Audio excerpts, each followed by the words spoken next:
Good afternoon. My name is Robert Walker. I am the National Director with Hasbara Fellowships Canada. For those of you not familiar, we are a leading pro-Israel campus advocacy organization, coast-to-coast active in elementary schools, high schools, universities, colleges, young professionals alike. We bring top pro-Israel student leaders to Israel for high-level frontline advocacy training. And then we bring them back to campus and help them engage in pro-Israel advocacy and education, impacting their peers. Today, I'm very excited to introduce you to a speaker who we're going to be really offering something, an ongoing webinar series, educational programs allowing different speakers to engage with you on areas which you might not otherwise have heard. Tonight, or today, it's Tonight in Israel, I want to introduce you to Yehudit Shier-Weisberg. She is an experienced educator and advocate for Israel. She got her Master in Science from the Technion and is a graduate of Haifa University as well as the University of Toronto. She's active with the Legal Forum for Israel. And today, her session, Israel and Palestine, the Words That Turned History Upside Down, will introduce us to something beyond what we might have heard. Having been defeated militarily by Israel, the Arab states, previously under the guidance of the Soviet Union in the 60s, 70s, and 80s, set about to destroy Israel by means of deception, relying on the lack of widespread historical knowledge by most individuals. Anti-Israel propaganda appropriated terms referring to the Jewish land and people, representing them as their own.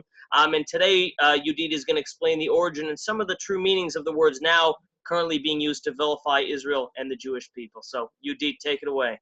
Okay, thank you so much. And of course, the mouse is not, my mouse is not working right now. 1 second. Okay. So I would like to take you back in time to the first major use of language to try and erase history. The Bar Kokhba Rebellion in the year 132 CE, which was the third great Jewish war against the Roman occupation. By this time, Jews had already lived in the land of Israel for over 1,500 years. They had already endured occupation and destruction by the Assyrians, the Babylonians, the destruction of the first and second temples. Now they were fighting their third major war against the cruel Roman occupation. But in the year 136 CE, the Bar Kokhba rebellion was brutally crushed. The Roman Emperor Hadrian had enough with the Jews and their rebellions. He decided not only to defeat the Jews, but to erase all connection between Jews and Judea, as Israel was called at the time.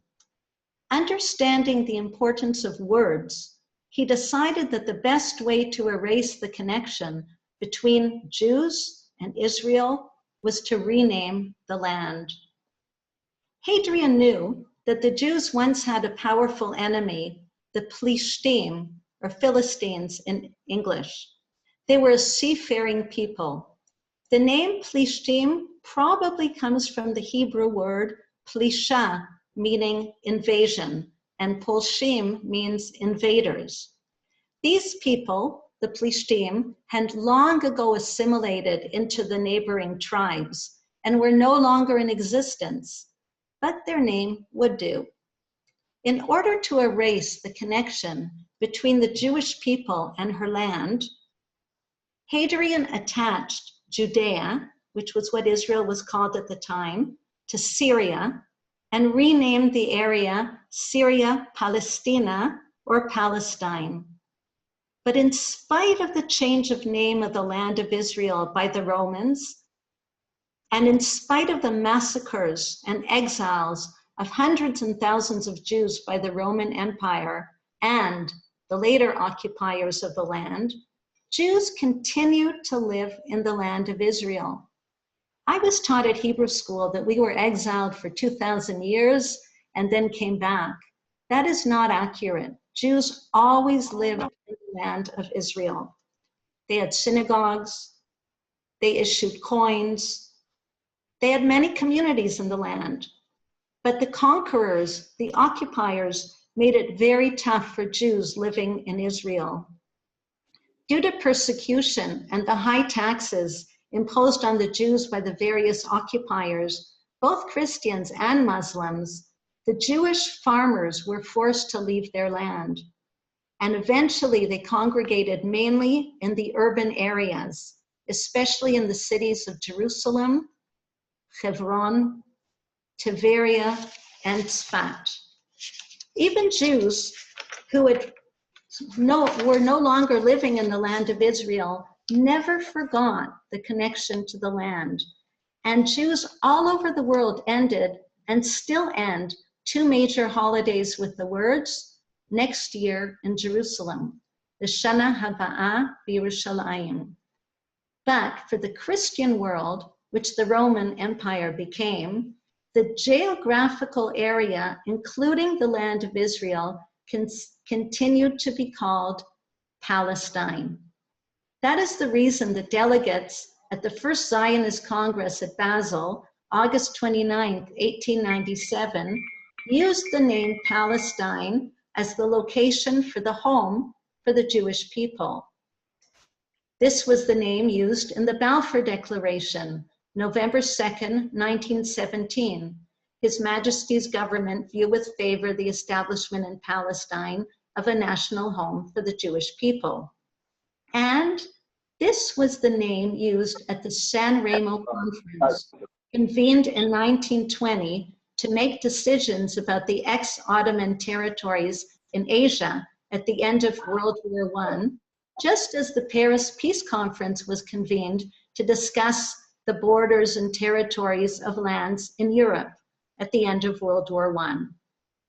It was at the San Remo Conference that an area called Palestine on both sides of the Jordan River was created to be the national home of the Jewish people under the mandate system, just as the Arabs were given the majority of the land. The territories of Mesopotamia, which became Iraq in 1932 under a British mandate, and Syria, which became independent in 1946, and Lebanon under a French mandate, in addition to the already existing state of Hijaz, which along with Najd became Saudi Arabia. In the early drafts of the Mandate for Palestine, the words Eretz Yisrael, the land of Israel, appeared in full in brackets next to the name Palestine in the preamble to the document. It was clear at that time that Palestine was another name for the land of Israel, Eretz Yisrael. In Hebrew, the name Palestina was always followed. I don't know if you can see my mouse, but you see Palestina in brackets at the bottom of the plant of the green stamp. It's harder to see it. Also in the black, Eretz Yisrael, Aleph Yud, standing for Eretz Yisrael, the land of Israel. In Hebrew, it was pronounced Palestina, Aleph Yud, Eretz Yisrael. And the Jews enthusiastically adopted the name Palestine for the English names they used for their institutions. For example, the Jerusalem Post used to be called the Palestine Post. And no one can argue that the Palestine Post was an Arab newspaper. Bank Leumi, the national bank, was originally called Anglo-Palestine Company until 1948. What became the Israel Philharmonic Orchestra during the mandate time was called the Palestine Philharmonic Orchestra in English, but in Hebrew, Hatizmorat HaPhilharmonit HaEretz Yisrael, Eretz Yisrael, the land of Israel. Larousse Dictionary, 1939, in the appendix, printed a list of the then current flags of the world in alphabetical order. Here is the flag of Palestine, second column, and I'll show you it up close. This is the flag given for Palestine. In fact, until 1948, when the modern state of Israel was established, the term Palestinian meant Jews living in Palestine. On the other hand, and unlike the Jews, the Arabs totally rejected the name Palestine.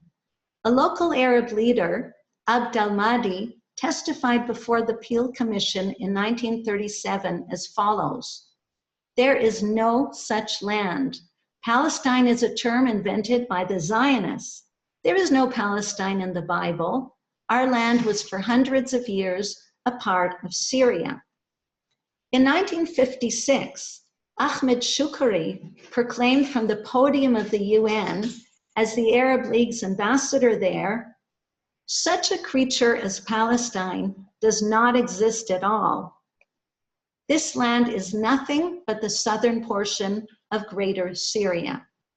So up until then, it was clear that Palestine was another name for the land of Israel. But the meaning of the words Palestine and Palestinians were to change, turning history upside down. 16 years after the State of Israel was born, Arab propaganda, under the guidance of the KGB, the Soviet secret police, decided to change the perception of Israel as David and the Arabs as Goliath. They understood very well that Westerners usually side with the underdog. And looking at the map, you cannot help but notice that tiny Israel is surrounded by many, many hostile Arab states. And this map only includes Arab states, does not even include the other Muslim states. So even though they had rejected the term Palestine in the past, Arab leaders now realized that it could be very beneficial for their cause. They created a mythical Arab Palestine, and as we'll see later, a Palestinian people. Palestine and Palestinian are not Arabic names. We saw that Palestine was a name that the Romans gave to the land of Israel. Why would a people choose a name for themselves, choose the name of a country that supposedly was their own, if the first letter of that word does not even appear in their alphabet? There is no sound for P in the Arabic language, in the Arabic alphabet. But nobody seems to ask this question.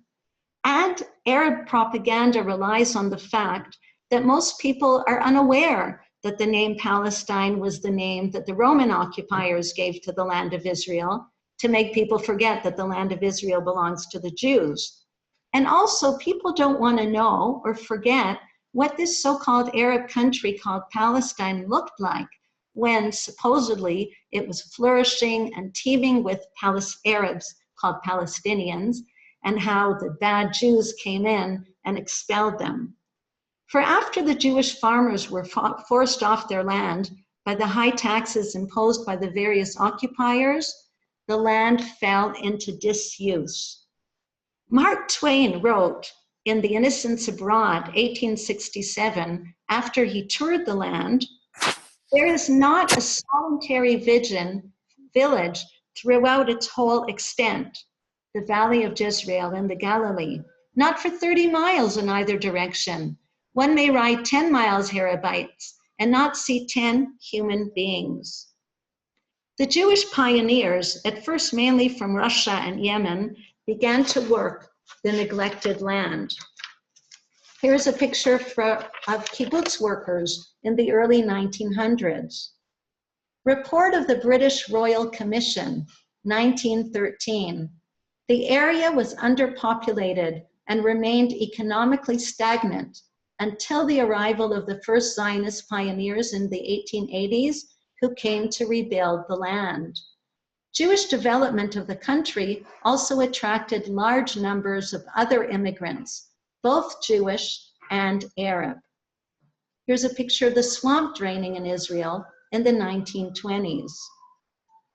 Telek Bel el-Hurani, the governor of the Haran, southwestern Syria, stated in an interview with La Siri published on August 12, 1934, as evidence that there was massive Arab immigration into the land of Israel, that, quote, "In the last few months, from 30,000 to 36,000 Haranese had entered Palestine and settled there."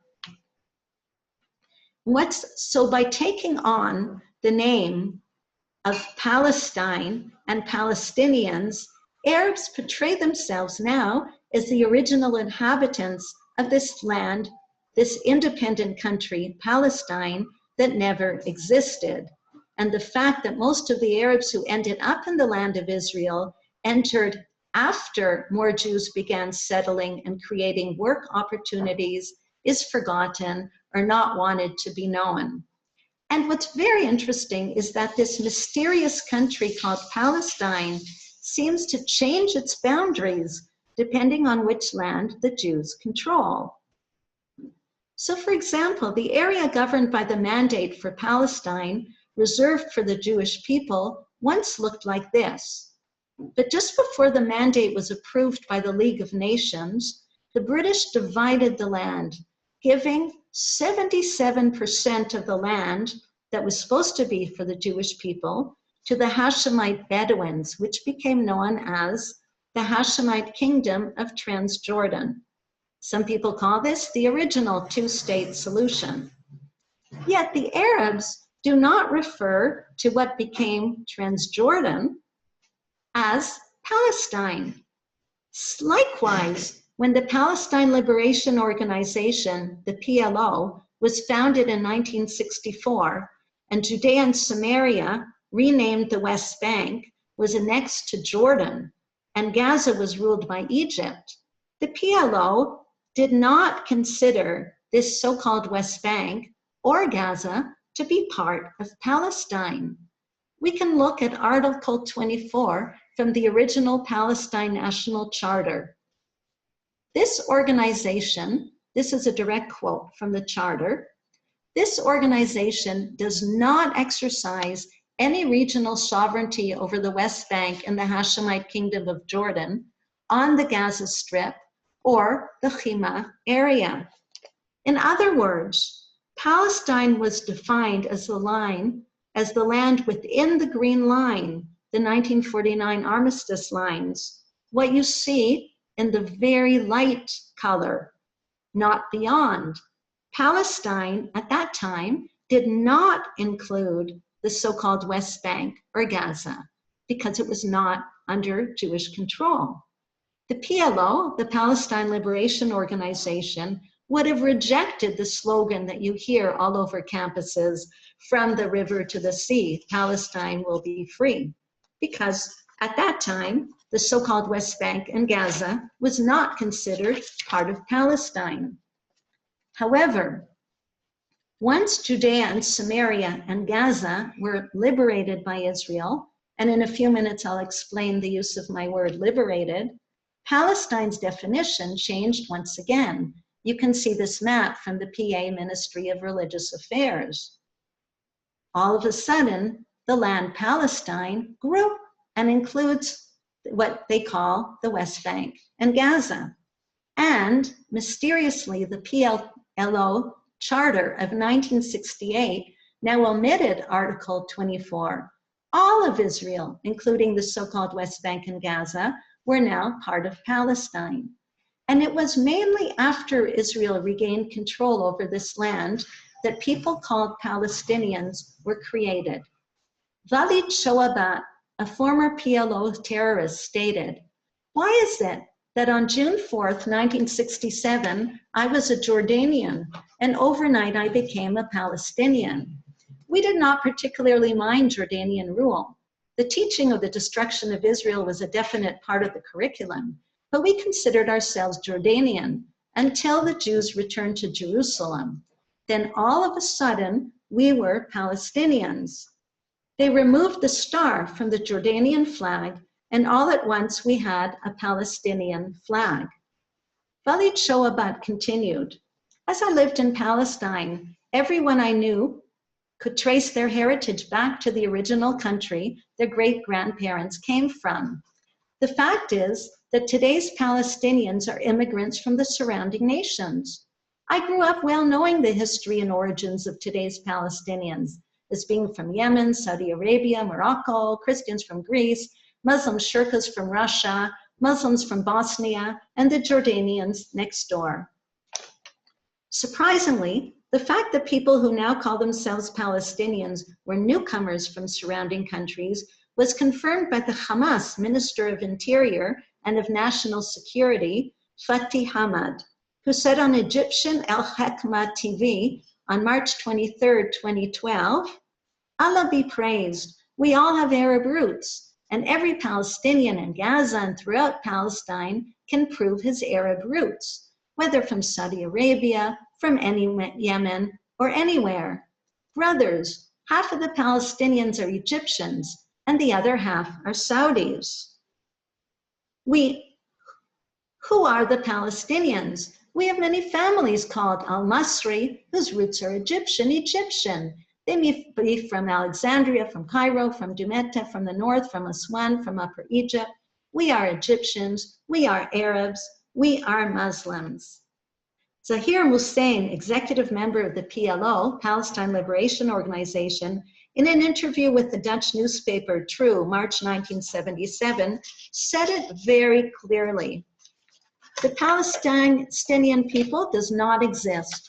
The creation of the Palestinian state is only a means for continuing our struggle against the state of Israel for our Arab unity. In reality today, there's no difference between Jordanians, Palestinians, Syrians, and Lebanese. Only for political and tactical reasons do we speak today about the existence of the Palestinian people, since Arab national interests demand that we posit the existence of a distinct Palestinian people to oppose Zionism. And so, the word Palestine, which was the name used by the Roman Emperor Hadrian to make the world forget that the land of Israel belongs to the Jews, is once again being used, this time by Arabs and others, not only to make the world forget that the land of Israel is the homeland of the Jews, but to turn Jews into colonialists and aggressors against a victimized so-called Palestinian people. Before 1948, the word Palestinians referred to Jews living in Mandatory Palestine. Now it refers to a group of non-Jewish people who, for political reasons, call themselves and are called Palestinians. History turned upside down. And now I want to clarify a word that I used before. I mentioned that Israel liberated Judea and Samaria and Gaza, whereas many would use the word occupied. What is my justification? In this part, I will only refer to international law, although morally it's clear the Jews lived there for thousands of years until they were recently totally ethnically cleansed from there. They built the land, but I'm going to concentrate on international law. And so after the Rome, we need to go once again back in time to the San Remo Conference. After the San Remo Conference in 1920, when the lands of the former Ottoman Empire were given to the Arabs and Jews under the mandate system, the mandate for Palestine was unanimously approved by the entire 51 member countries of the League of Nations on July 24th, 1922. In the preamble to the mandate, it states, whereas recognition has been given to the historical connection of the Jewish people with Palestine and to the grounds for reconstituting their national home in that country. Reconstituting, for there was recognition of the centuries of massacres, persecutions, and expulsions of Jews from the land of Israel as recently as World War I, where in the 4 years beginning at the start of World War I, the Jewish community was reduced by half through expulsion and deliberate starvation by the Turks. As mandatory, the British were obligated to fulfill the articles of the mandate. I strongly urge you to read the mandate for Palestine, for it is still valid in international law today. We'll just look at 2 of the articles. Article 6, the administration of Palestine, while ensuring that the rights and position of other sections of the population are not prejudiced, shall facilitate Jewish immigration under suitable conditions and shall encourage, in cooperation with the Jewish agency referred to in Article 4, close settlement by Jews on the land, including state lands and wastelands not required for public purposes.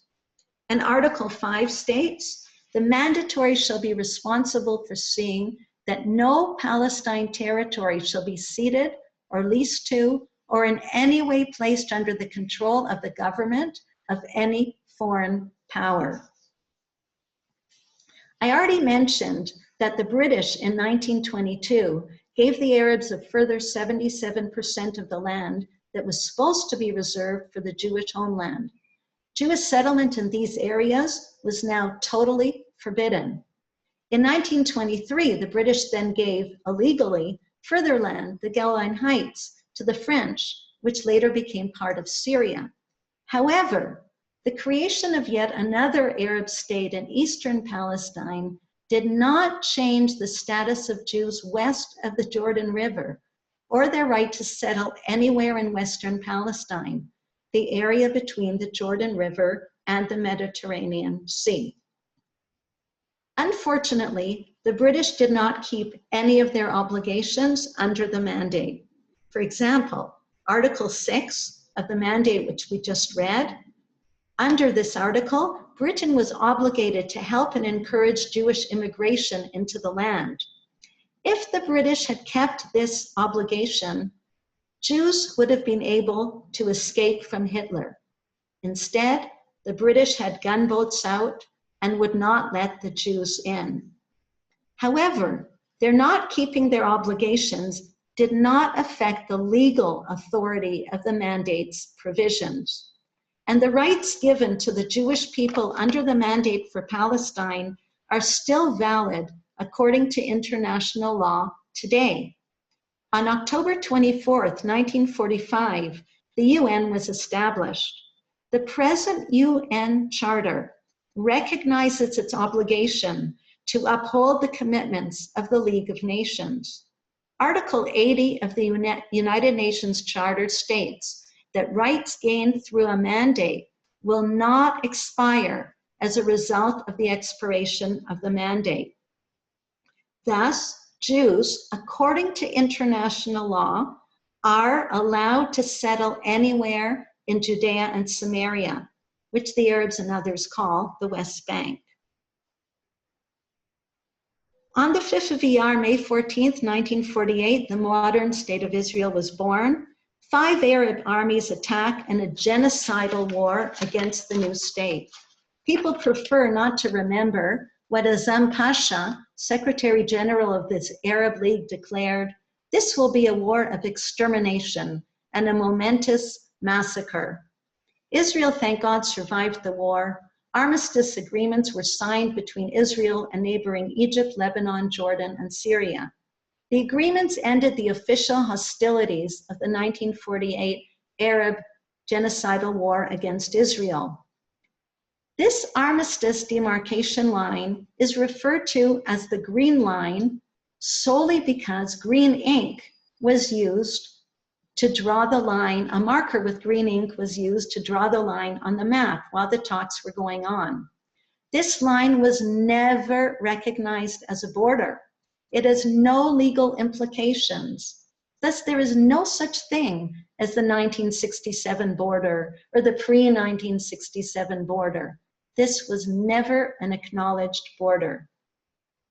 During the war, Jews who had lived in Judea, Samaria, and Gaza for thousands of years were slaughtered, and any surviving Jews were expelled, or in modern parlance, ethnically cleansed from these areas, including the heart of Jerusalem, which somehow magically became known as Arab East Jerusalem. The Jews in Hebron had already been slaughtered in 1929 and any survivors expelled. And like Hadrian in the year 136, the Jordanians realized that it was crucial to rename Judea and Samaria the names that had been used for these areas for thousands of years, including in official British and Ottoman documents, in order to try and erase the Jewish connection from this land. people forget that Jews, Yehudim, we got our name from Judea, Yehuda. But people, by renaming the land, the Jordanians did what Hadrian did all those centuries ago. Up until now, the Hashemite kingdom was known as the Hashemite kingdom of Transjordan, trans meaning on the other side of the Jordan River. But now they occupied land on the west side of the Jordan River. So now the Jordanian kingdom became known as Jordan instead of Transjordan. And turning history upside down, making people forget or not even know that Judea and Samaria not only belonged to the Jewish people, but is the birthplace of our people, renamed this area the West Bank. Who ever heard of a bank of a river that's 32.3 miles or 52 kilometers across? The Jordanian occupation of Judea and Samaria, I don't use the term West Bank because that only reinforces Arab propaganda. This occupation, and it's the Jordanians who were the occupiers, they only occupied this land for 19 years, from 1948 until 1947. This land is not occupied Palestinian land. It never belonged to a so-called Palestinian people or even to the Jordanians. And thus I use the term that Israel liberated Judea and Samaria and not occupied it. So we have looked at a number of terms that have turned history upside down. Palestine, the name that the Emperor Hadrian gave to the land of Israel in order to erase the memory that the land of Israel belongs to the Jews. Palestinians, the name that originally referred to Jews living under the Mandate for Palestine, but was appropriated by some Arabs in order to convince the world that they are a separate people who were the original inhabitants of a mythical independent land called Palestine. By appropriating the names Palestine and Palestinian, Arabs appropriated all of Jewish historical ties to the land of Israel, the land itself, and the fact that the Jews were the only nation ever to have statehood there. They also created themselves as victims and turned the Jews, the indigenous people of the land, into colonialists, occupiers, expellers, etc. They created themselves as victims, even though they received the vast majority of the land of the Middle East at the end of World War I. Arabs were not able to defeat us by war, so they started a propaganda campaign under the guidance of the Soviet secret police, the KGB, in order to defeat us. We looked at the term 1967 border and saw that this border does not exist. This line, the green line, is an armistice line of 1949 and was never accepted as a border. The West Bank, a renaming of Judea and Samaria by the Hashemite kingdom of what was called Transjordan, changed to Jordan, in order to erase the memory that Judea and Samaria are Jewish lands. We come from Judea, Yehuda. Arabs come from the Arabian Peninsula. And the term occupied Palestinian land. For hundreds of years, when the Ottoman Turks ruled the land, nobody called these territories occupied Palestinian land. From 1948 to 1967, when the so-called West Bank was annexed by Jordan, no one called these territories occupied Palestinian land. But as we saw, this mysterious land of Palestine changes its border boundaries according to the land which the Jews control. We have seen that Judea and Samaria, renamed the West Bank, are not occupied by Israel, and according to international law valid to this day, belong to the Jewish people. Again, I urge you all to read the Mandate for Palestine. It's very available on the internet, especially the preamble where it states that recognition has been given to the historic connection between the Jewish people and her land. This is our land, the land of the Jewish people. This is where we started. I urge you not to use the term West Bank, for this term erases Jewish connection to Judea and Samaria and supports Arab propaganda. Only for 19 years, 1948 to 1967, were there no Jews living there. As a result of Arab massacres and the expulsion of every last survivor, what they call today ethnic cleansing. Do these 19 years turn this land into Arab land? Calling from the removal for the Jews in the so-called West Bank is in fact calling for the ethnic cleansing of Jews a second time. I am puzzled why so many people who call themselves liberal and progressive, and I assume are generally against ethnic cleansing, nevertheless call for the forcible expulsion of Jews from part of our homeland. So I want to thank you very much for listening in, and if there are any questions, I'd be happy to answer. Thank you very much, Yehudit. I think that we certainly all found that quite provocative in the sense that it makes us ask different questions and think differently about some of the semantics, at the very least, that perhaps we may or may not have considered before. So I have a couple questions that I wanted you to address just right away. I had gotten one person is basically asking the question, how do I say this? And perhaps this is outside the parameters of your talk, but practically speaking, we have realpolitik. We have the reality on the ground. What you've addressed is the reality that although, the reality has been dictated by a lot of this misinformation, but you have nonetheless the political realities of the ground. So what role do you think this historical information should play in sort of a peace agreement that Israel would pursue? Do you think that Israel should hold fast to this and say, this is the truth and we're going to hold by it?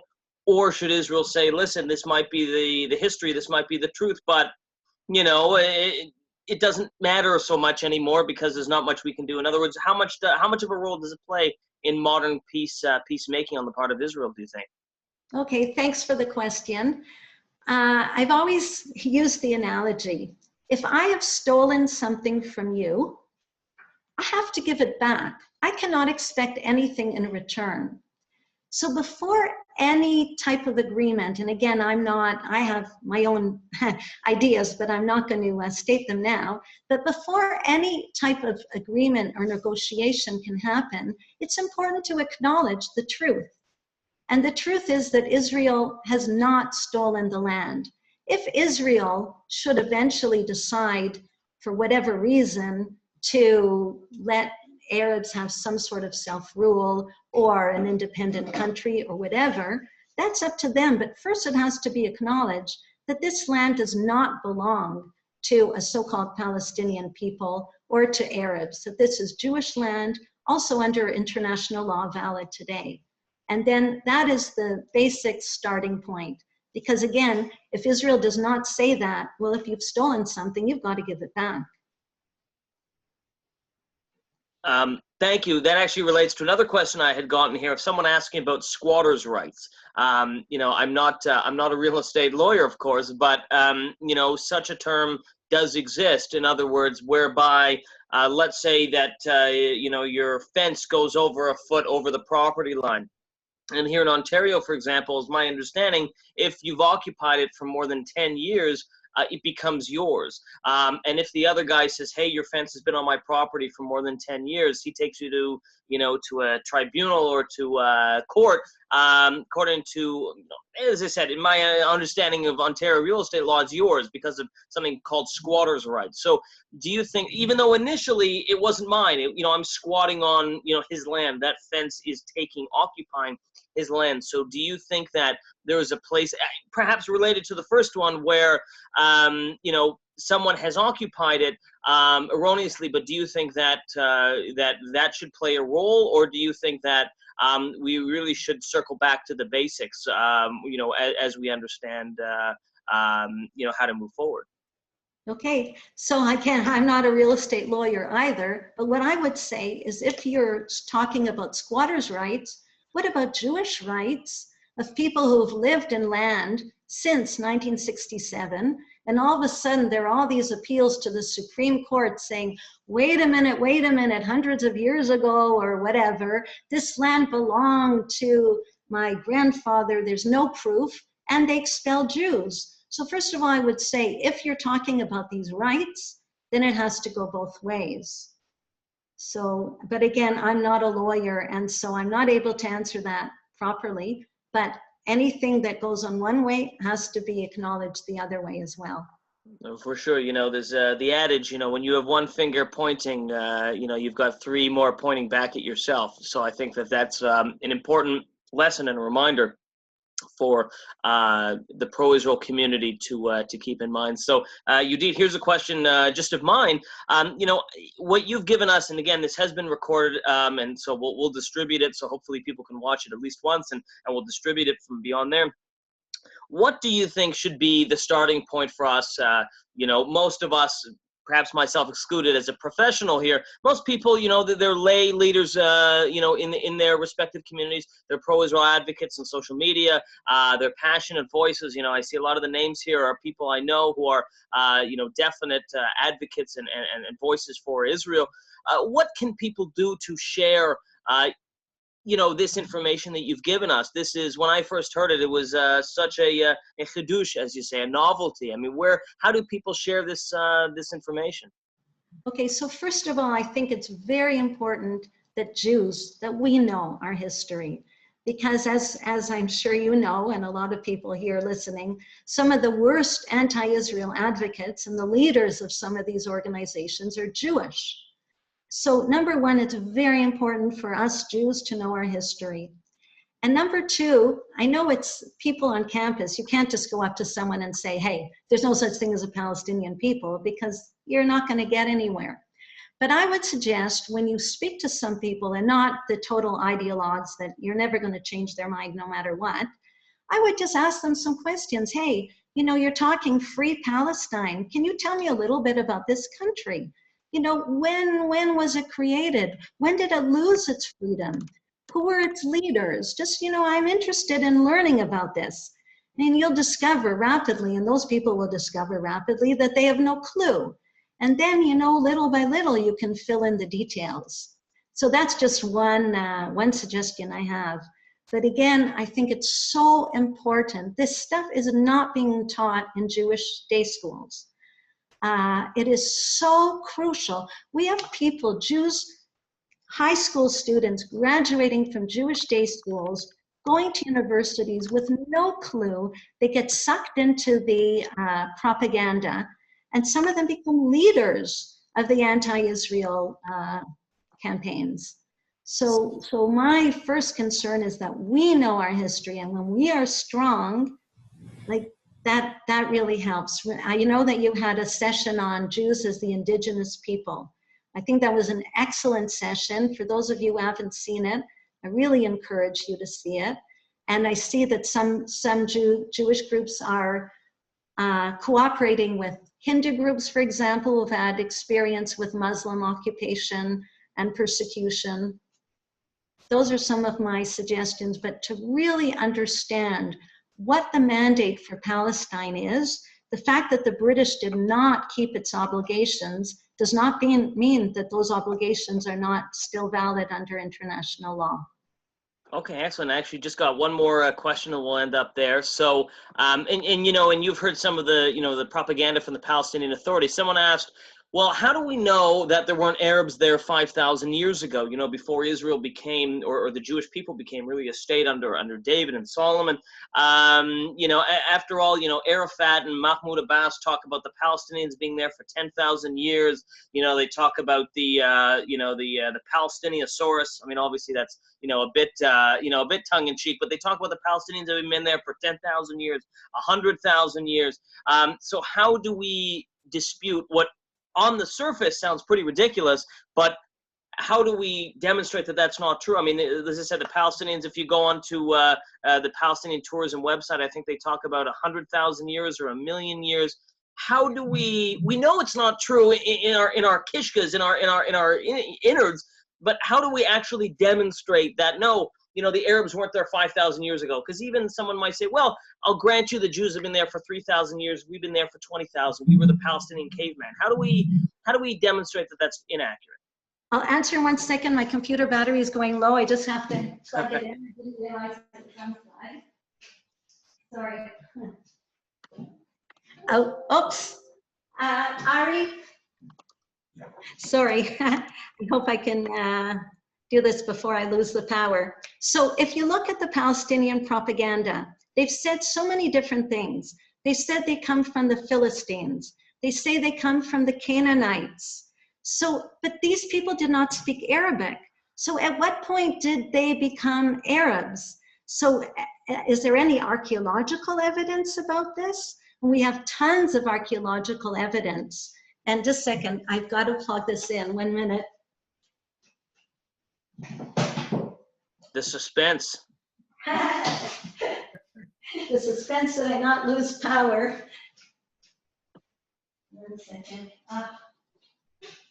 While we're just waiting for Yehudit, I would just interject one idea as well. I mean, she'll talk about the fact, but I would say that there's always a good line that whenever I hear something patently ridiculous, I always like to sort of push it back and say, that's a very interesting claim. What evidence do you have for that? Anyway, it's just a very interesting thing. Pushes it back to them. You can't just make a claim and hope something sticks. Say that's a very interesting claim. What evidence do you have to support that contention? But Yehudit, please continue. Well, and also look at some of the things they're claiming that the Dead Sea Scrolls are Palestinian. Okay, so wait a minute. So okay, Palestinian, but it's written in Hebrew. It's the Jewish Bible. So you really have to question them. What kind of evidence? Do you find anything in Arabic? Well, if you're Palestinian, well, that's not Arabic. So at what point did they become Arab? And why do Arabs come from the Arabian Peninsula? And we have documentation about when the Arabs moved into the land of Israel. So again, we have to know our history. History is relevant. So many times people say, oh, that's not relevant. And even some Israelis and Israeli leaders say that. This is not true. We have to know our history because those are the facts. We have archaeological evidence. We have language. They have nothing. Okay, excellent. Well, I have, I have a couple more questions. All right, we'll take two more. If you can leave it to 30 seconds. George Schmidt, please ask your question. Oh, hello, Robert. It's good to see you and the presenter. This is such useful information. You know me, I'm a supporter of what you're doing. And especially when the lady mentioned, I'm sorry, what is your name? Yehudit. Yehudit. Okay, Yehudit. When you mentioned the Dead Sea Scrolls, I just opened my eyes because it's not entirely related, but it is in a way. Right now, I'm taking an online course live from Jerusalem on Sundays in real time. And it concerns the Jewish roots of the New Testament. And one of the things we've been discussing is the Dead Sea Scrolls. And you're right on. They were collected by the Essenes, and they were not Arabs. They were Jewish, and of course I know that they're written in Hebrew. So thank you for that. I appreciate that.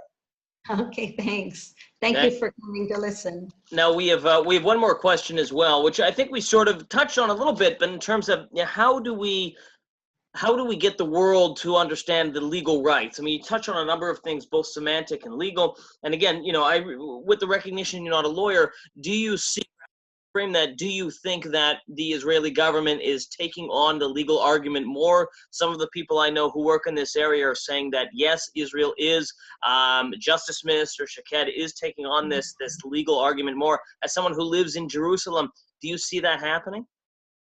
I see it happening more and more. Up until recently, the Israeli government only spoke about security and never said, wait a minute, according to international law. I think that they don't do this enough. I know that Minister Shaked is fantastic. I know that Miri Regev also tried to push this.